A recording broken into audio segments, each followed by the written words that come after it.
Shalom, shalom, gracias por estar con nosotros. Bienvenidos a este tiempo de Shabbat. Un saludo cordial a los hermanos en las diferentes naciones y gracias a cada uno de los hermanos que participa directamente en la reunión, en cada momento, participando no solamente con la asistencia, sino participando de manera muy especial en cada uno de las presentaciones propias de nuestra reunión de Shabbat. Bien, como ya lo anunciamos en cada uno de los momentos anteriores, entramos a nuestro segundo libro de la Torá, segundo libro de los 5 libros. Culminamos con el libro de Bereshit la semana anterior y damos comienzo en esta semana al libro de Shemot, libro de Éxodo. Es importante recordar, y lo mencionaba en alguna reunión esta mañana, muy importante mencionar que cuando hacemos mención a los nombres de los libros en nuestra versión en español, como Génesis o Éxodo o Levítico, Números o Deuteronomio, esa versión en español cambia profundamente el significado cuando lo vemos en el original hebreo. Por eso es muy importante que ustedes, quienes nos acompañan, algunos por primera vez, quienes estamos en este proceso de transición, pues vayamos siempre ajustando los nombres. Repito, nuestro segundo libro, Shemot, libro de Éxodo. El libro de Shemot hace referencia a nombres, mientras que en la traducción en el español, Éxodo, lo entenderíamos como la salida. Y hay una gran variedad entre la salida y los nombres. Así es que, bienvenidos, y vamos a tomar el capítulo 1 del libro de Shemot. Este parachá avanza hasta el capítulo 6, verso 1, por lo tanto es un parachá con un contenido realmente extraordinario, muy importante, con varios temas a tratar. Yo voy a tratar de resumir de manera muy sucinta algunos de los temas básicos que vamos a considerar o trataríamos en este parachá, de los cuales obviamente solo voy a mencionar uno o tal vez dos. En primer lugar, vemos que Egipto oprime de manera impresionante al pueblo de Israel, y entre esas formas de opresión no solamente está los impuestos, los tributos, el trabajo forzado, la esclavitud, sino que además se presenta una característica muy particular, cuál es pensar en la muerte de los niños recién nacidos, de los varones, particularmente del varón.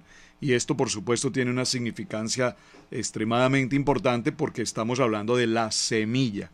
Ahora, es importante recordar que en este proceso, Moshe va a hacer la aparición en este libro de Éxodo, y la aparición de Moshe pues va a tener un significado trascendental para toda la historia de Torá. Primero, porque es quien la escribe en su totalidad, y segundo, porque definitivamente Moshe es considerado hasta nuestros días el ser humano con mayor nivel, si puedo decirlo así, el nivel más elevado al que un ser humano ha podido llegar, al punto de tener una condición de malaj, es decir, de tanta santidad que pudo realmente tener esa conexión vía pi directa con Adonai. Así es que les voy a invitar para que me acompañen por favor en la lectura, y quiero en la primera parte de la lectura, en el capítulo 1, detenerme en un punto que considero que necesitamos verificar con detenimiento, porque ya lo habíamos visto en un parachá anterior en el libro de Génesis, en el libro de Bereshit, pero que lo vamos a retomar hoy. Por favor, acompáñenme al libro de Shemot capítulo 1, verso 1, y dice así: estos son los nombres de los hijos de Israel que entraron en Egipto con Jacob. Observen, dos palabras muy importantes. En primer lugar nos menciona a Israel, y en segundo lugar nos menciona a Jacob. La primera parte, Israel, hace mención a lo que es la nación, lo que va a ser el pueblo de Dios. Pero particularmente dice, entraron con Jacob, y con Jacob obviamente se refiere al patriarca, se refiere a la persona, se refiere al hombre. Ahora dice, cada uno entró con su respectiva familia. ¿Y qué quiero resaltar hoy? Que ya lo vimos en un parachá anterior. Quiero resaltar los nombres que se mencionan en el verso 2, en el verso 3, verso 4. Quiero resaltarlos, pero ante todo me es muy importante que usted por favor tome atenta nota de cada uno de los nombres con respecto a cada una de sus respectivas madres. Me explico. Jacob tiene 4 esposas, 2 esposas, digamos 2 esposas primarias y 2 concubinas, las llama así la Biblia, las 2 concubinas.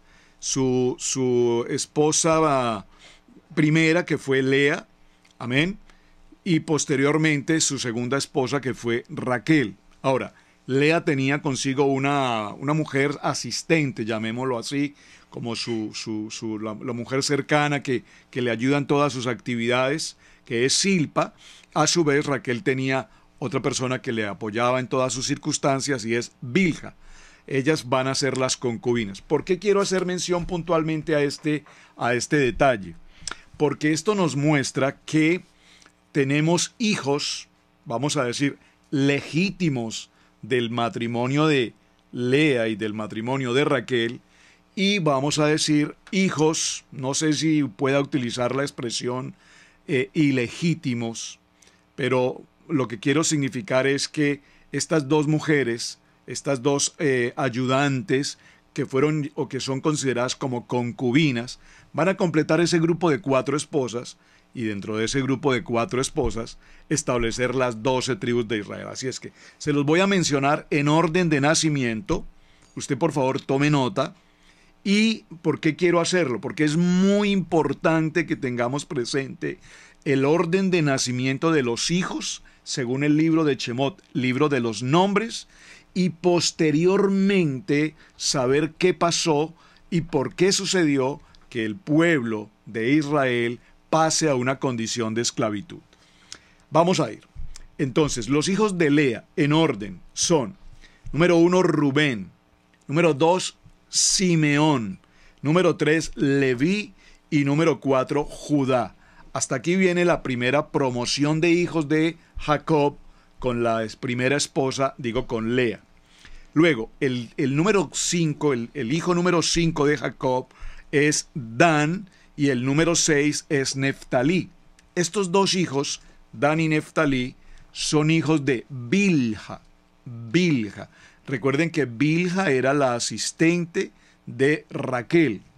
Posteriormente tenemos a Gad y Aser. Gad y Aser, que son el número 7 y el número 8, son los hijos de Silpa. Por favor, tenga presente esta información. Gad y Aser son los hijos de Silpa, número 7 y número 8. Los hijos número 9 y número 10 son Isaacar y Zabulón. Isaacar y Zabulón también son hijos de Lea, número 9 y número 10. Es decir, con Lea, Jacob tiene 6 hijos, que son Rubén, Simeón, Leví, Judá, Isaacar y Zabulón. 6 hijos con Lea, pero en el orden de nacimiento, Isaacar y Zabulón ocupan la posición número 9 y la posición número 10. Posteriormente vienen los hijos de Raquel, que son justamente José y Benjamín. José ocupa la posición número 11 y Benjamín ocupa la posición número 12. Muy importante que tengamos presente esta distribución de los nombres. ¿Por qué? Si observan en este panorama que estamos notando en la primera porción del libro de Shemot, nos daremos cuenta que, por ejemplo, no se menciona a Dina, que es una hija de Jacob. Hay textos bíblicos en el que hace referencia a las hijas de Jacob, y algunos de los estudios rabínicos, cuando se menciona a las hijas de Jacob, no nos establece otros nombres para mostrarnos que haya varias hijas propiamente de Jacob. Solamente nos dice y las hijas de Jacob. Algunos de los estudios rabínicos mencionan, por ejemplo, que cuando se hace referencia a las hijas, no es propiamente que hayan sido hijas directas de Jacob, sino sus nueras, que pues obviamente al casarse con sus hijos adquirían una posición de hijas. Tal vez creo que hasta nuestro tiempo hoy todavía esa costumbre existe. Cuando nos casamos, pues paso a ser hijo adoptivo de mi suegra o de mis suegros, o mi esposa pasa a ser hija adoptiva de mis padres. Es decir, esta es una opinión muy interesante, teniendo en cuenta, repito, que solo mencionamos a Dina, y esto con ocasión a la situación que se obedeció frente a la deshonra de esta joven. Muy bien, quise mencionar con detalle este punto del verso 2, 3, versos 2 y 3, porque dice el verso 5, todas las personas que nacieron a Jacob fueron 70, y José estaba en Egipto. Interesantísimo. Ya para este tiempo, recordemos que José ha tenido una vida de ¿cuántos años? Muy importante. Quiero también recordarle los años en los cuales murió cada una de los hijos o cada uno de los patriarcas. Recordemos. Por ejemplo, Isaac murió de 180 años. Jacob murió de 147 años. José muere de 110 años. Abraham muere de 175 años, muy importante. Y Moshe, pues no ha nacido todavía, pero para que tenga el dato de su información, Moshe, recordemos que al cierre de Devarim va a morir a la edad de 120 años. ¿Por qué es importante esto?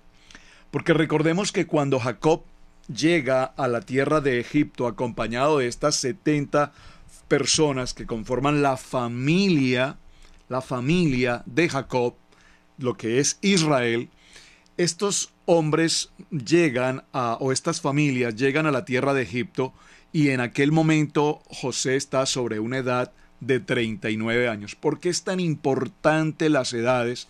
Y las menciono con cierto detenimiento.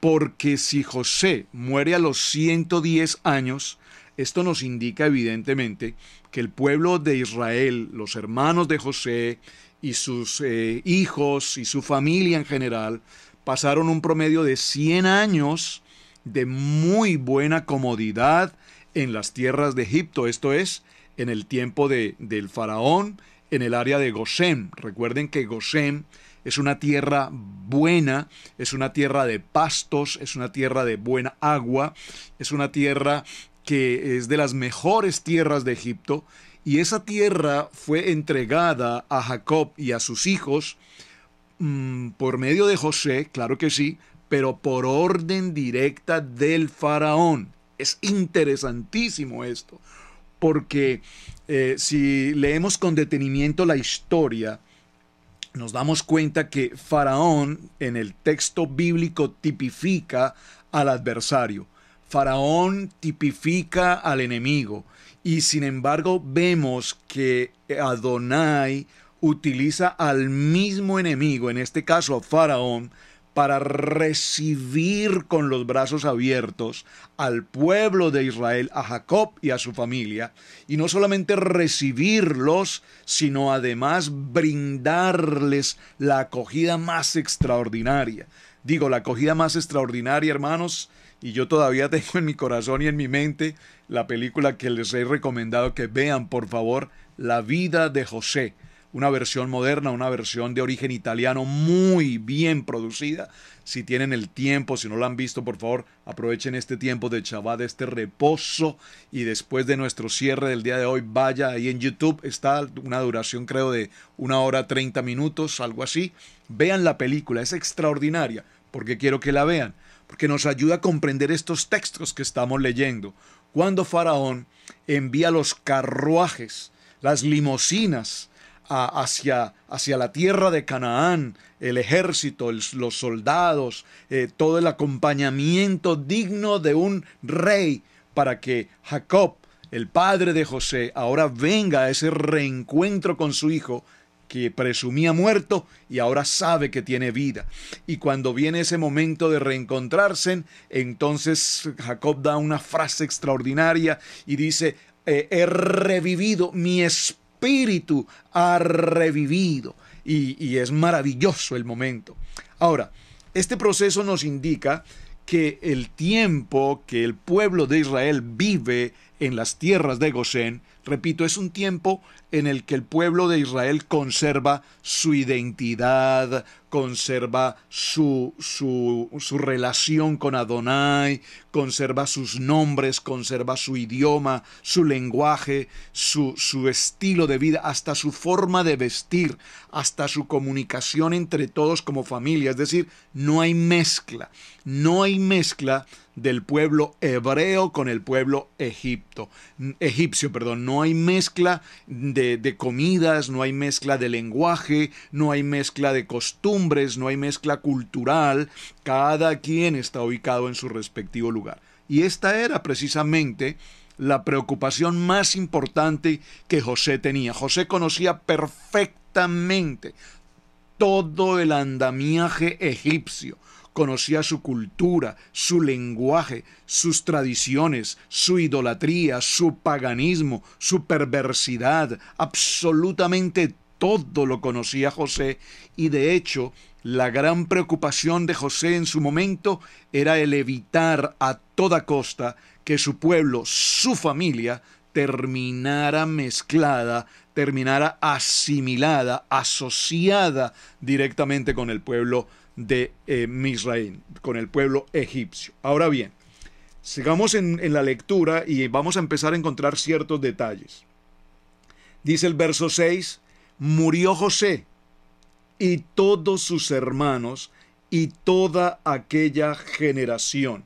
Por favor, murió José, todos sus hermanos y toda aquella generación. Es decir, que toda la generación, los 12 que hemos mencionado, Rubén, Simeón, Leví, Judá, Dan, Neftalí, Gad, Aser, Isaacar, Zabulón, José, Benjamín, todos mueren. Aquí hay un cierre generacional impresionante.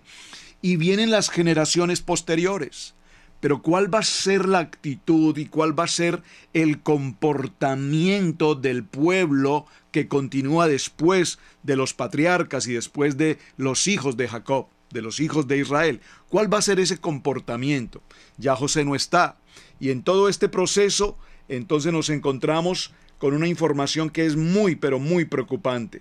Los hijos de Israel fructificaron y se multiplicaron y fueron aumentados y fortalecidos en extremo, y se llenó de ellos la tierra. Es impresionante cómo el pueblo de Israel, que venía de ser un grupo de 70 personas, ahora se convierte a una población inmensa, inmensa. En algunos textos que estaba repasando hoy, revisando algunas notas de estos textos, se habla de 600,000 a 2 millones de pueblo de Israel. Es decir, de un grupo de 70 en tan corto relativo tiempo, la multiplicación del pueblo fue impresionante. Dice uno de los textos, por ejemplo, en esta porción puntualmente, en el verso 7, cuando menciona que los hijos de Israel fructificaron y se multiplicaron y fueron aumentados y fortalecidos en extremo, y se llenó de ellos la tierra, dice, y esto comillas es un midrash, que se producían partos en las mujeres hebreas hasta de 6 o más hijos, 6 trillizos.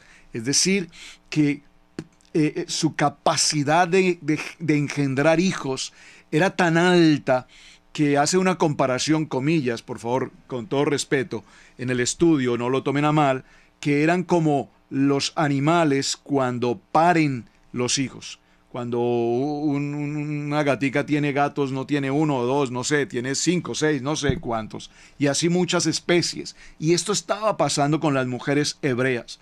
Las mujeres hebreas tenían esa capacidad de engendrar, de dar a luz hijos e hijos e hijos, y esto ocasionó que evidentemente el pueblo de Israel, según el texto que estamos leyendo, se multiplicara y creciera en números desproporcionados.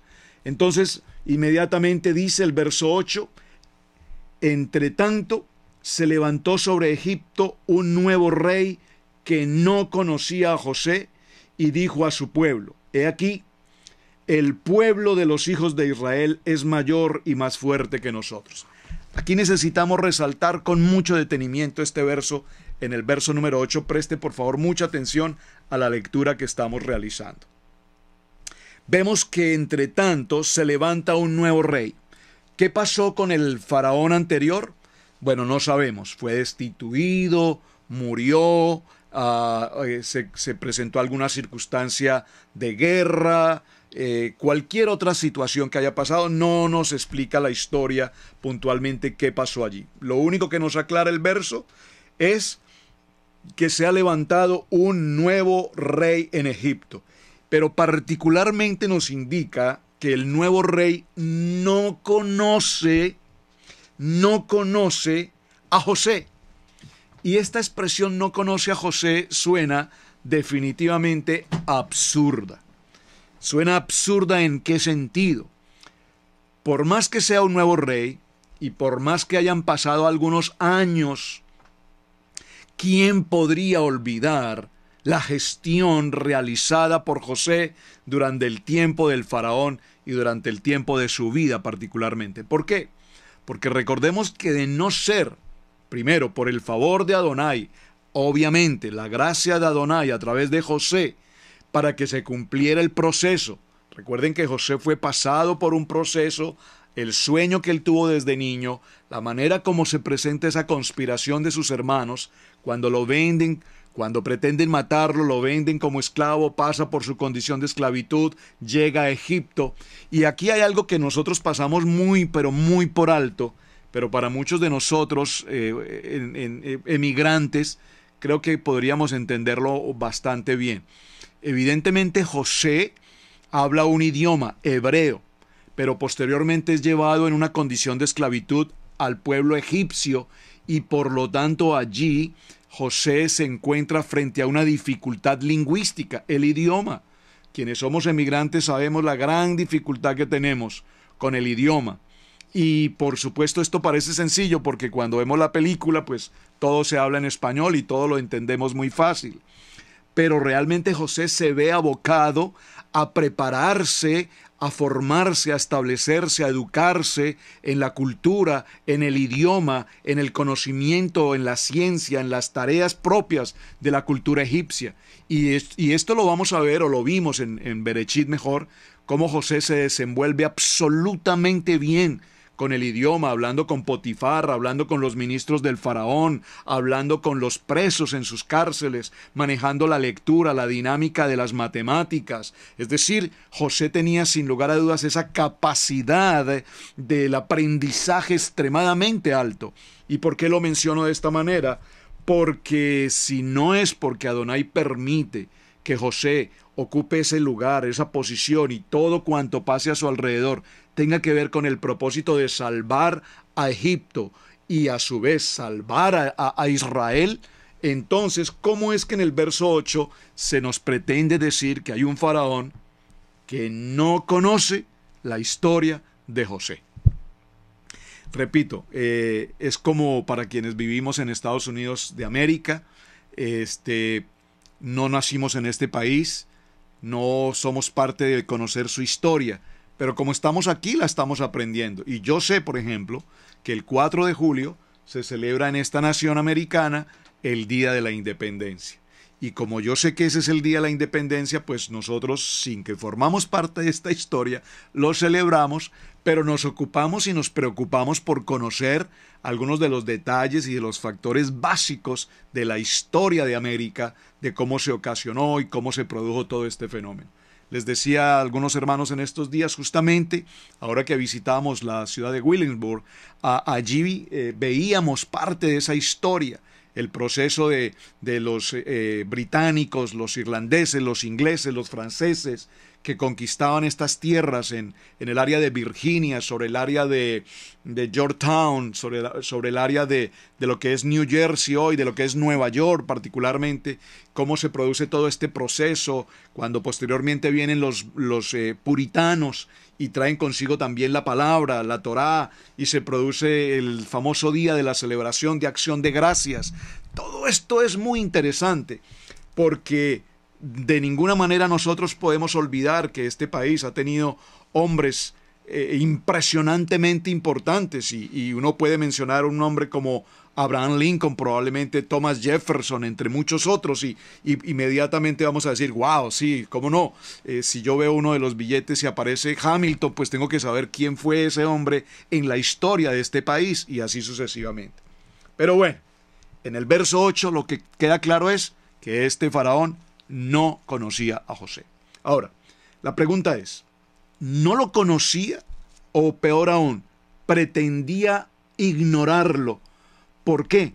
Vamos a ver el verso 9 que nos dice.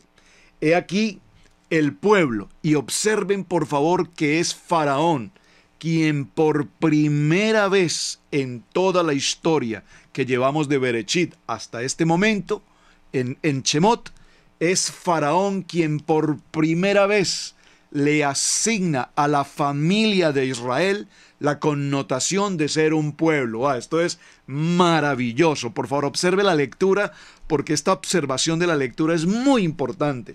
Es Faraón quien por primera vez, la primera persona en el contexto de la Torá, que llama a la familia de Israel, a estos 70 que habían entrado como familia. Recuerden que en Génesis empezaron 12, ahora estamos viendo que entran a Egipto 70, y después de 100 años, 110 años, nos damos cuenta que el mismo Faraón ya no los considera la familia de Jacob, sino que ahora los considera un pueblo, y no solamente un pueblo, sino que dice, este pueblo de los hijos de Israel es mayor y más fuerte que nosotros. Los Bené Israel, los hijos de Jacob, los hijos de Israel, ahora pasan a ser un pueblo, y no solamente un pueblo cualesquiera, un pueblo que tiene número, un pueblo que tiene cantidad, un pueblo que tiene calidad, y un pueblo que es mayor y en fuerza y en capacidad. Muy interesante. Entonces viene la preocupación de Faraón. Ahora pues, dice, seamos sabios con él, para que no se multiplique y acontezca que viniendo guerra, él también se una a nuestros enemigos y pelee contra nosotros y se vaya de la tierra. Aquí es interesantísimo, porque el faraón tiene la preocupación de que en el evento en que se produzca un asunto de guerra, ¿qué pasará con Israel? ¿Israel estará a favor de ellos o Israel estará en contra de ellos? Por la posición que vemos en la expresión de Faraón, evidentemente podríamos concluir que Faraón teme que si hay una situación de guerra, este pueblo numeroso y valiente, esforzado, sería a favor de los enemigos. Pero ¿de los enemigos de Egipto o de los enemigos del Faraón? Porque si evaluamos la situación, estoy tratando de hacer un detalle minucioso a la historia, probablemente el pueblo de Israel se sentía ahora muy a gusto viviendo en Gosén, viviendo en Egipto. Y aquí hay algo muy interesante que a propósito quiero que no se me pase por alto mencionar. Cuando el pueblo de Israel llega a Egipto, recordemos cuando viene Jacob, y aparece Jacob con sus hermanos, con sus hijos, y se presenta con Israel, con el faraón, perdón. Recordemos que ellos se presentan como extranjeros. Y cuando se presentan como extranjeros, esa condición de extranjeros nos pone en una condición temporal. Temporal, atención a los hermanos emigrantes. Cuando nosotros como emigrantes vivimos fuera de nuestra patria correspondiente, en una condición de extranjeros, en su gran mayoría vivimos, repito, en una condición temporal. Sin embargo, nos damos cuenta que la temporalidad del pueblo de Israel, que salieron de la tierra de Canaán, de la tierra de promesa, de la tierra que Adonai prometió a Abraham, Isaac y Jacob para su pueblo escogido, salieron de la promesa de Dios, se establecieron temporalmente en la tierra de Egipto. Temporalmente eran los 7 años de escasez. Temporalmente era la época en la que el pueblo de Israel iba a soportar una situación de hambre, y la única manera de sobrevivir era establecerse al cuidado de José, que había sido preparado, establecido por Adonai, de tal manera que ni el pueblo de Egipto ni el pueblo de Israel sucumbieran ante la hambruna. Y sin embargo aquí vemos que pasan 110 años y el pueblo de Israel se estableció. Por favor, atención extranjeros, que no tomaron la estadía como algo temporal, sino que tomaron la estadía como algo permanente. ¿Están conmigo? Vamos bien. Permanente, es decir, que aquí no era un asunto de 7 años, de escasez, 7 años de abundancia, sino que fueron más de 100 años de comodidad. Esta comodidad tiene que ver con que el pueblo de Israel, pues recordemos que el pueblo de Israel es un pueblo comerciante, es un pueblo muy activo en el trabajo, en el campo, en la ganadería, en el comercio, es decir, que el pueblo de Israel estableció todo tipo de actividades comerciales y empezó, por supuesto, a tener utilidades, empezó a tener rentabilidad. ¿Y esto es nuevo para nosotros? No. Nosotros sabemos perfectamente, amados hermanos, que en cada uno de nuestros países, si hay algo en lo que se promueve el comercio y la actividad y la riqueza y la economía, es a través del pueblo de Israel. Eso mismo se ve en cada nación nuestra hispanoamericana, como se ve aquí en los Estados Unidos, donde el poder de la población judía económicamente, en los negocios, en el comercio, en todo tipo de actividad, tiene siempre un sello del pueblo judío. ¿Por qué es importante esto, hermanos? Porque esto nos está empezando a indicar que el pueblo de Israel se acomodó a tal punto que perdió la perspectiva de la promesa que Adonai había entregado a nuestros padres Abraham, Isaac y Jacob.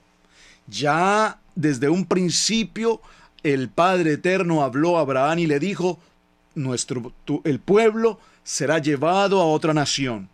En esa otra nación vivirán y en esa otra nación se multiplicarán y en aquella tierra pasarán esclavitud hasta que finalmente salgan de su condición de esclavitud, y para salir de su condición de esclavitud van a pasar varios años y esos más de 200 años serán esclavos y saldrán a la final por la bendición de Adonai con una gran bendición, con mano extendida, dice la palabra, que eso lo veremos ya un poco más adelante. Ahora bien, veamos un poco más la lectura aquí en este punto. Entonces el pueblo de los hijos de Israel es mayor. Ahora pues, seamos sabios, de tal manera que no se multiplique ni acontezca que viniendo la guerra, ya lo leímos, entonces pusieron sobre ellos comisarios de tributos que los molestasen con sus cargas, y edificaron para el faraón las ciudades de almacenaje de Pitón y de Ramsés. Aquí es interesante porque lo que sucedió básicamente fue que el faraón extendió sobre el pueblo de Israel impuestos. Como tenían tanto dinero, como se enriquecían con sus grandes negocios, entonces el faraón dijo: sencillo, vamos a cobrar impuestos, y no cualquier impuesto, no era el 5 por 1000 o no sé cómo se llama, sino impuestos y cargas tributarias y pruebas de impuestos, al punto de que definitivamente ya ellos no podían pagar más impuestos. Fue la primera característica como faraón empezó a oprimir el pueblo, quitarles su riqueza. Pero también a su vez, cuando no podían pagar estos impuestos, entonces los llevaron a hacer trabajos para construcción de estas dos ciudades, de Pitón y de Ramsés, y al llevarlos a estas ciudades debían trabajar durante varios meses sin dinero, sin remuneración económica. Y esto tenía otra segunda estrategia. ¿Cuál era? El hecho de que estando fuera de casa los varones, fuera de sus hogares por 2, por 3 meses, pagaban su condición de impuestos, pero a su vez se evitaría también de esta manera que las mujeres continuaran procreando. Era una manera como evitar de que se suscitara tanto embarazo en las mujeres hebreas. Pero sin embargo vemos que el verso 12 dice: pero cuanto más los oprimían, más se multiplicaban y crecían, de manera que los egipcios temían a los hijos de Israel. Y los egipcios hicieron servir a los hijos de Israel con dureza. Es el segundo proceso. Viene una época entonces ya más fuerte de esclavitud, y amargaron la vida con servidumbre, y les hicieron preparar barro y ladrillos, y en toda labor del campo y en todo su servicio, al cual los obligaron con rigor. Impresionante. Aquí se produce una escena lamentable, porque evidentemente el pueblo de Adonai, un pueblo que gozó de todos los privilegios en Gosén, que gozaban del nombre de José, que gozaban del nombre de Jacob, de Israel, que gozaban de todos los beneficios, las comodidades, los privilegios. Tenían la privacidad de vivir en una zona exclusivamente asignada para el pueblo de Israel, la mejor zona de Egipto. Ahora ellos pasan a convertirse en una condición de esclavitud, de forzamiento, y los convirtieron en una palabra que suena un poco fuerte, pero que es una palabra tremenda hasta nuestros días, en hombres encargados de hacer ladrillos, ladrilleros. Es una expresión muy fuerte. ¿Por qué digo que es una expresión muy fuerte? Porque empezaron a quitar de ellos su identidad como pueblo de bendición. Empezó el faraón, el enemigo, y ese enemigo tiene un nombre, Satanás, el adversario. Empezó a quitar del pueblo de Israel su bendición como pueblo escogido, y los empieza a maltratar, a marginar a una condición de humillación. Y aquí quiero hacer un pequeño paréntesis al tema, porque es muy interesante ver cómo entre los hermanos, cuando mencioné los nombres de los 12 hijos de Jacob con las respectivas mujeres, Raquel, Lea, Silpa y Milpa, entre los hermanos, sin lugar a dudas, había diferencias. Yo soy hijo de Raquel, yo soy hijo de Lea, pero tú eres hijo de la criada, tú eres hijo de la criada. Y ahí se empezaron a notar diferencias desde el punto de vista de quién es tu mamá. Todos somos del mismo papá, pero ¿quién era tu mamá? Tu mamá no era más que la criada de mi mamá. Y esto empezó a generar una condición muy difícil. Es decir, los que se consideraban hijos de la mamá principal empezaron también a humillar a los hijos de la criada, para usar esa expresión. No me gusta usar esa expresión, pero creo que es como la que mejor podemos entender el concepto. Y esto tenía una característica. Ahora, aquí nos damos cuenta, mis amados, que cuando todos se convierten en ladrilleros, pues en la condición de ladrilleros no había quién era hijo de Lea, quién era hijo de Raquel, quién era hijo de Silpa o quién era hijo de Milpa. No, señor, aquí todos eran iguales. Todos llegaron a una misma condición en la esclavitud. Y esto es muy interesante, hermanos, porque todo este proceso que nos narra esta historia de Shemot nos está mostrando cómo el Padre Eterno está tratando con el corazón de todos y cada uno de nosotros. Hasta nuestros días, hermanos. Miren, hermanos, nosotros, repito, en nuestra posición de migrantes, si estamos en nuestros respectivos países, los de una ciudad se creen más importantes que los de otra ciudad, los de esta ciudad creen que su clima es mejor que el de otro clima, que esta ciudad es una ciudad mucho más avanzada que la otra, no sé.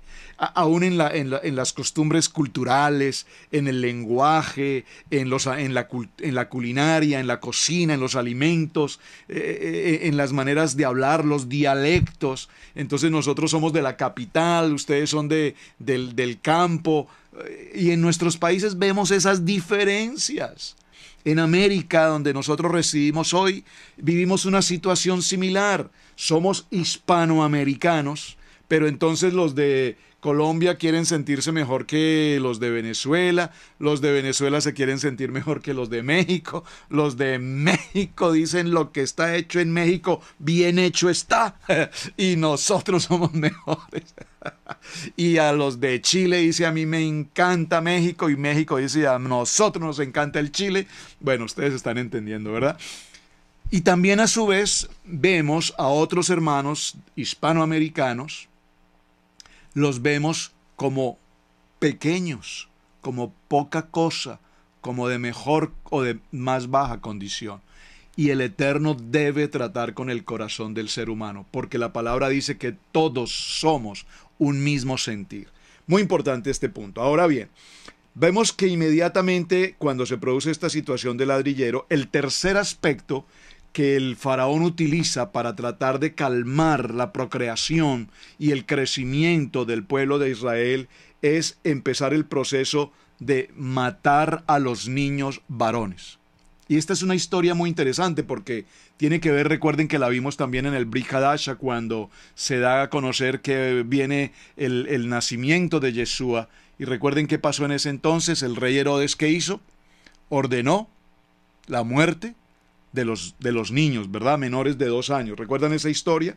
Y habló el rey de Egipto a las parteras de las hebreas, una de las cuales se llamaba Cifra y la otra Fúa, y les dijo: cuando asistáis a las hebreas en sus partos y veáis su género, si es hijo varón, matadlo, y si es una hija mujer, entonces que viva. Pero las parteras temieron a Adonai y no hicieron como les mandó el rey de Egipto, sino que preservaron la vida de los niños. Esto es muy interesante, ya lo hemos estudiado en los parachá de los años anteriores, solo lo voy a mencionar, porque las parteras, dice la palabra puntualmente, temieron a Adonai. Es decir, aquí el temor a Adonai es la honra para el Padre, es honrar a Adonai. Lo que nos muestra que las parteras evidentemente son mujeres mujeres hebreas que conocen la palabra, que conocen a Adonai y que tienen el temor de la palabra. Y estas mujeres que trabajaban seguramente para el faraón, porque fueron asignadas por el faraón para una tarea, ¿cuál? Matar a los niños. Sin embargo, la expresión que nosotros vemos allí nos dice que las parteras omitieron esta orden por temor a Adonai y no hicieron como el rey les había ordenado, preservando de esta manera la vida de los niños. Y este preservar la vida de los niños es muy interesante, porque evidentemente fueron muchos los niños que salvaron su vida gracias a la acción de estas dos mujeres. Estaba leyendo en uno de los textos de estudio y encontré una nota muy interesante, solo la voy a mencionar, en el que se comparte de que estas dos mujeres, puntualmente con los nombres, estos nombres que nosotros leemos acá son nombres originales del original de egipcio. Estos nombres, voy a repetirlos, Cifra y Fúa, realmente en hebreo los nombres eran Jocabed y Miriam. Interesante, ¿verdad? Solo lo voy a dejar allí para mencionarlo, lo estuve leyendo en un estudio y me pareció muy interesante. Es decir, siendo mujeres hebreas, atendían a mujeres con los partos de los hebreos. Muy bien. Y el rey de Egipto hizo llamar a estas mujeres y les dijo: ¿por qué habéis hecho esto? ¿Que habréis preservado la vida de los niños? Y las parteras respondieron, simplemente, dando una respuesta muy sencilla: porque las mujeres hebreas no son como las mujeres egipcias, pues son robustas y dan a luz antes de que la partera venga a ellas. Interesantísimo. Pues decir, las parteras no mintieron. Las parteras tenían la claridad absoluta de que las mujeres hebreas tenían esa capacidad de dar a luz sin realmente tener la ayuda necesariamente de una partera. Y recuerden que lo mencionamos, no solamente daban a luz tal vez 1 o 2 hijos, probablemente hasta 6 hijos. Y sin embargo, aquí hay algo interesante.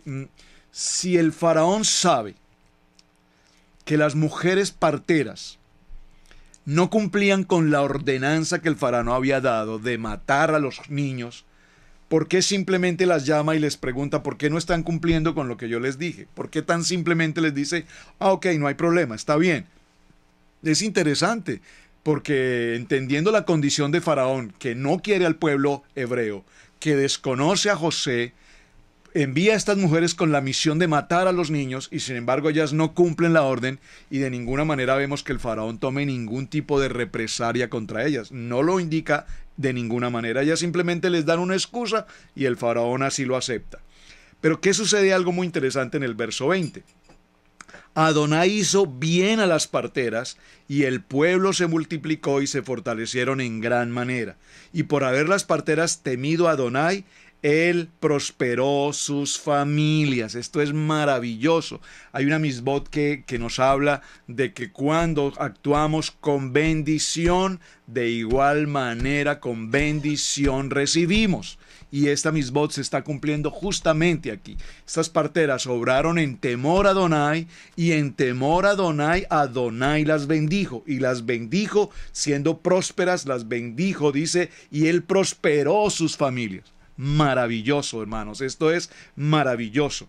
Entonces Faraón mandó a todo su pueblo diciendo: echad al río a todo hijo que nazca, a toda hija preservadle la vida. Es decir, que ahora no solamente las parteras o no solamente el ejército de Faraón iba a tomar autoridad de matar a los niños, sino que ahora todo el pueblo, toda comunidad del pueblo egipcio tendría la autoridad y el deber de matar a los niños hebreos. Probablemente, muy probablemente, haya sucedido que muchos niños hebreos hayan sido víctimas de esta situación. Y digo, ¿por qué muy probablemente? El texto no nos lo narra, probablemente en algún midrash sí lo compartirá, pero porque entramos inmediatamente al capítulo 2, y el capítulo 2 solo voy a ver la primera parte para que vayamos cerrando nuestro contexto hoy.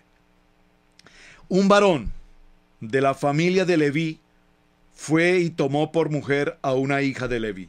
Aquí está hablando de un varón llamado Amram, que es de la familia de Leví, y tomó por mujer a una hija de Leví. ¿Quién es la hija de Leví? Jocabet. La que concibió y dio a luz un hijo, y viendo que era hermoso, lo tuvo escondido por 3 meses. Aquí hay una observación interesante. Recuerden que lo interesante de la Torá y estudiar el Parashá es detenernos en las frases, en las expresiones, y considerar los detalles de la lectura. Porque sobre los detalles de la lectura es como los rabinos y los sabios profundizan y toman los midrash y los extienden. Y es interesante que profundicemos más allá de lo que estamos leyendo. ¿Por qué, hermanos? Porque dice: concibió y dio a luz un hijo, viéndole que era hermoso. Pues, ¿qué madre cuando nace su bebé no lo ve hermoso? ¿Verdad? Todos cuando tenemos un bebé es hermoso. Ay, qué hermoso el bebé. Inmediatamente le ponemos características, igualito al papá, igualito a la mamá, igualito al abuelo. Nació, miren, la nariz es la misma de la abuelita, y empezamos a hacer ese tipo de comparaciones. Pero en uno de los midrash dice, por ejemplo, que la hermosura del niño aquí en este punto era que al momento en el que nació este niño, nació y alumbraba, tenía luz, resplandecía.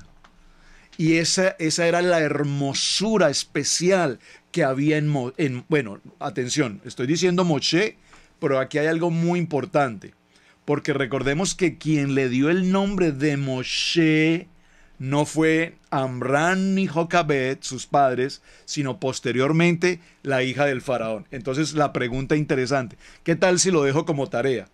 O tal vez les doy la respuesta. No, me gustaría dejar una tareita. Siempre me gusta dejar una tarea porque me gusta que ustedes investiguen también un poco más allá. ¿Cómo fue llamado entonces el niño? Jocabet y Amram, los padres de la tribu de Leví, tienen a este precioso niño. Es un niño hermoso. Logran guardarlo por 3 meses. ¿Guardarlo en qué sentido? Esconderlo en el sentido de que el niño no llora. No llora. Esto es importante, porque constantemente está la vigilancia, el patrullaje de los soldados de Israel por las calles, por los lugares. Están buscando niños para matarlos, y en cada una de las rondas de los ejércitos nunca se escuchó en la casa de Amram y Jocabet que ese niño causara un llanto. Con los niños que lloran tanto en su nacimiento es normal, pero este niño no lloraba. Esto permitió que el niño se pudiese conservar guardado durante 3 meses. Ahora, es muy interesante esto porque el niño, repito, no había sido llamado aquí Moshe. Se los dejo como tarea. ¿Cómo fue llamado Moshe entre su casa materna-paterna por la familia de Leví? Hay un nombre para él. Por favor, escríbanme en un texto. Atención, Pastora Pili, ayúdenme a la tarea. vamos a hacer algo especial. ¿Cómo se llamaba Moshe antes de que fuera llamado Moshe? Porque Jocabed y Amram no lo llamaron Moshe. Lo llamó Moshe, la hija de Faraón. Entonces, cuando nació, sus padres, Amram y Jocabed, le dieron un nombre. ¿Qué nombre le dieron ellos a José? A Moshe. ¿Me estás entendiendo, Pastora Pili, o no? Sí. ¿Te lo repito? No, ya me lo repetí. Cuando el niño nació, Amram y Jocabed le asignaron un nombre. No le pusieron el nombre de Moshe, Moisés, porque el nombre de Moisés se lo asignó la hija del faraón, tiempo después. Entonces, ¿cómo se llamó inicialmente? Él tenía un nombre hebreo de la tribu de Leví. Y el nombre de Moshe fue puesto posteriormente. ¿Lo habías pensado?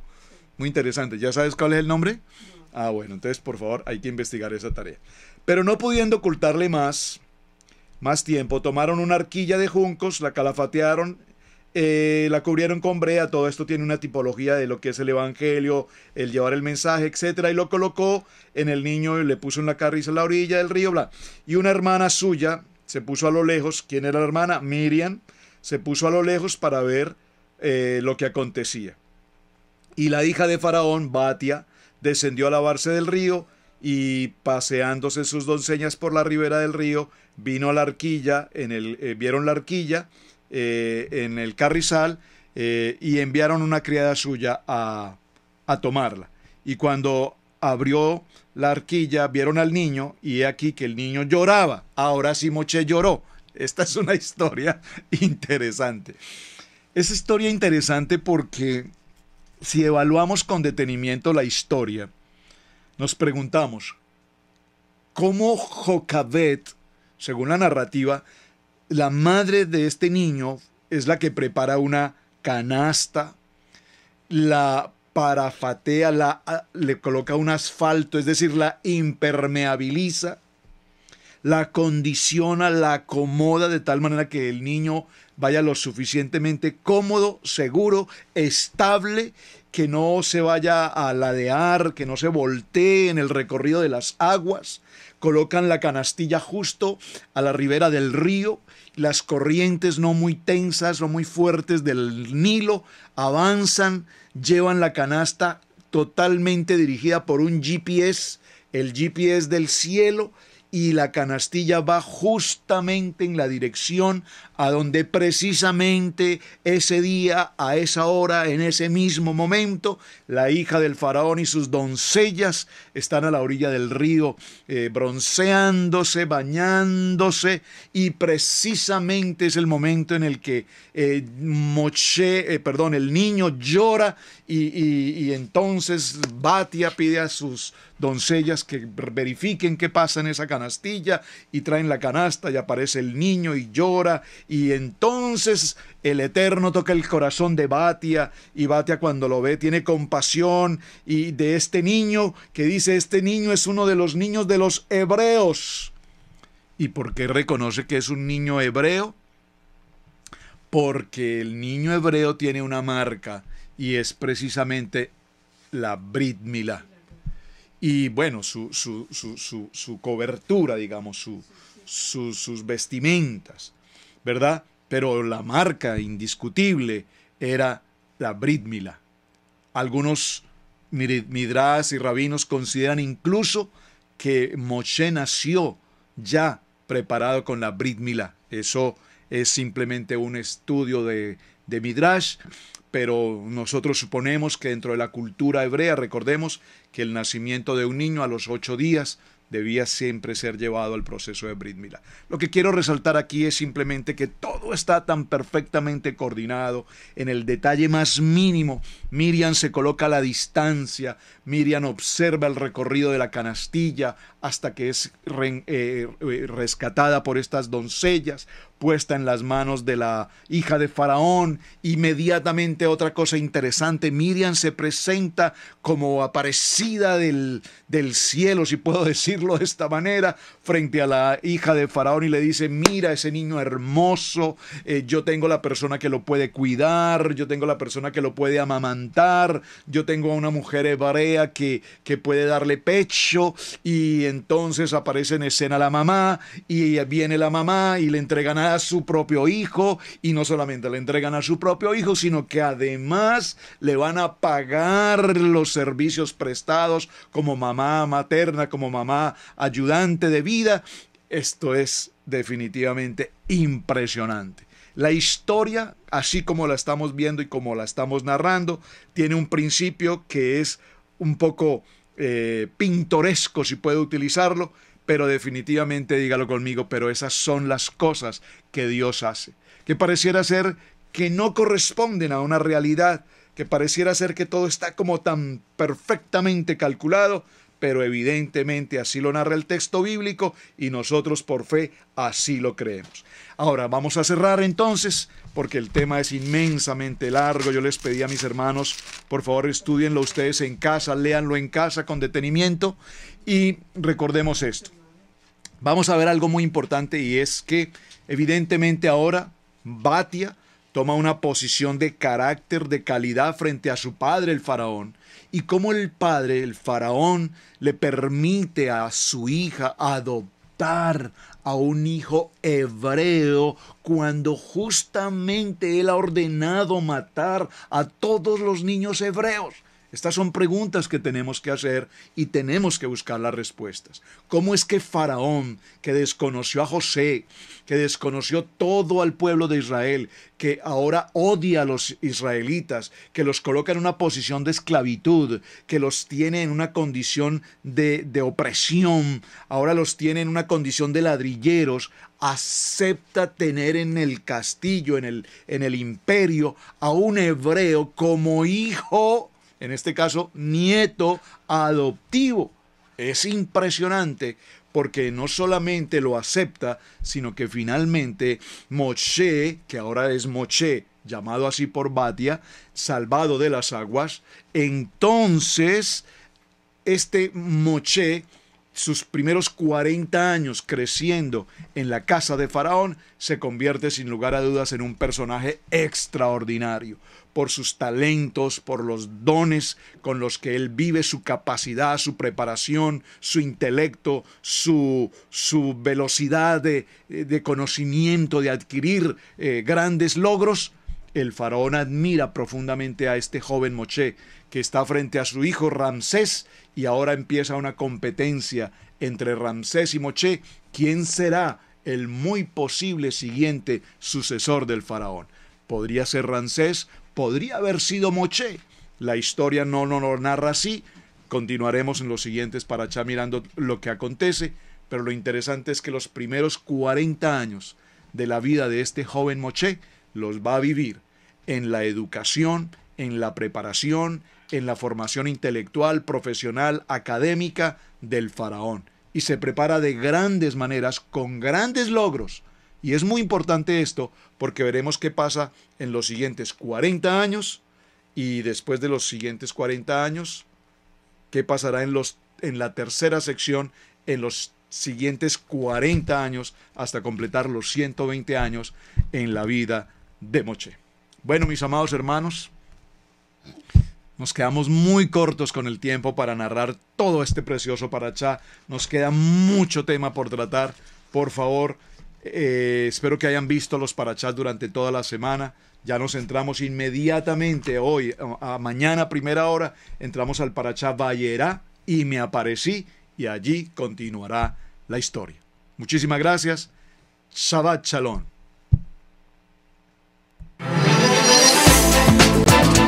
En Israel Casa Integral, te invitamos a participar en la enseñanza del Parashat en la familia, para la familia, todos los viernes a las 7 en youtube.com. No olvides activar la campanita. Amigos, gracias por ver el video del día de hoy. Con tu control remoto puedes seleccionar el botón arriba de suscribirte y también te dejamos 2 videos que también sabemos que van a ser de ayuda para tu vida. Gracias por estar con nosotros aquí en Israel Casa Integral. Recuerda, es un gran privilegio servir a Adonai.